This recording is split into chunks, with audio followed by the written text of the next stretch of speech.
इसके लिए वे मठ की ओर से समय समय पर योग शिविर एवं खेल कूद प्रतियोगिताएं आयोजित करते हैं।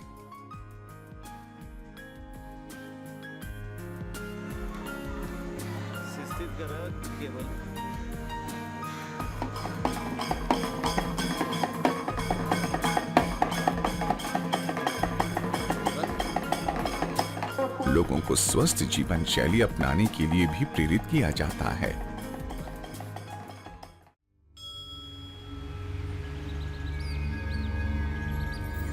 स्वास्थ्य की बात करें तो देशी गाय के योगदान को कैसे भुलाया जा सकता है। लेकिन विडंबना देखिए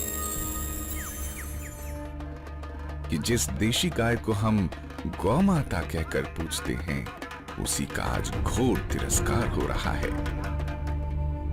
किसान देशी गौपालन छोड़ रहे हैं, बैलों का कोई उपयोग ही नहीं रह गया है। हालात इस हद तक बिगड़ गए हैं कि हिंदू बाहुल्य भारत में गौ वंश का मांस बेचा जा रहा है। ऐसे में स्वामी जी का हृदय बेबल होने लगा। लेकिन हालात का रोना रोने की बजाय उन्होंने परिस्थितियों में हस्तक्षेप करने की ठानी।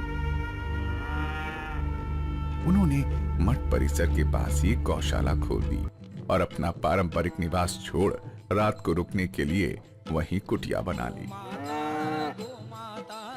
भारत में देसी गायों की कभी सैकड़ों नस्लें थीं, लेकिन आज केवल 32 ही बची हैं। इनमें से कई नस्लें सिद्धगिरी गौशाला में मौजूद हैं। अन्य नस्लों को यहां लाने के लिए स्वामी जी प्रयत्नशील हैं। गौशाला में गायों का पूरा ख्याल रखा जाता है। उन्हें पौष्टिक चारा उपलब्ध कराने के लिए अजोला फार्मिंग और हाइड्रोपोनिक मशीनों का इस्तेमाल होता है। स्वामी जी मानते हैं कि गायों की रक्षा के लिए सिर्फ उनके प्रयास ही पर्याप्त नहीं है। यही कारण है कि वे किसानों और अन्य लोगों को भी गौ पालन के लिए प्रोत्साहित करते हैं। उनकी कोशिश है कि शहरी लोगों का भी गायों से संपर्क बढ़े।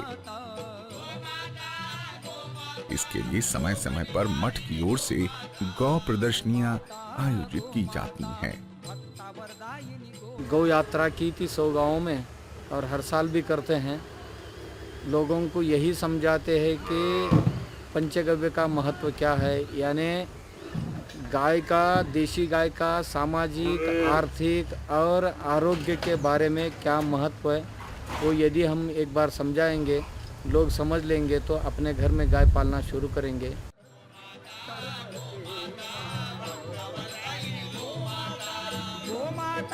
गोमाता भक्तावरदायिनी गोमाता,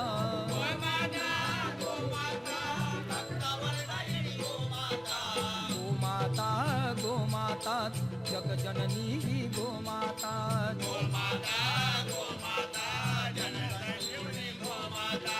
गोमाता गोमाता जन संजीवनी गोमाता,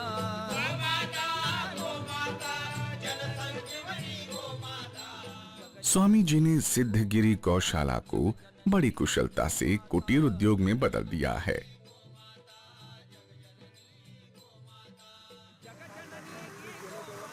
यहाँ दूध, घी के साथ कई और उत्पाद भी तैयार किए जाते हैं। गौमूत्र को डिस्टिल करके गौ अर्क बनाया जाता है। इसका प्रयोग मठ के कई अन्य उत्पादों जैसे साबुन, शैम्पू, तेल, आई ड्रॉप, उपटन आदि में होता है। गौशाला परिसर में ही गुड़ बनाने का एक संयंत्र लगा है। जैविक गन्ने से बने यहाँ गुड़ की तारीफ मठ में पधार चुके स्वामी रामदेव भी कर चुके हैं।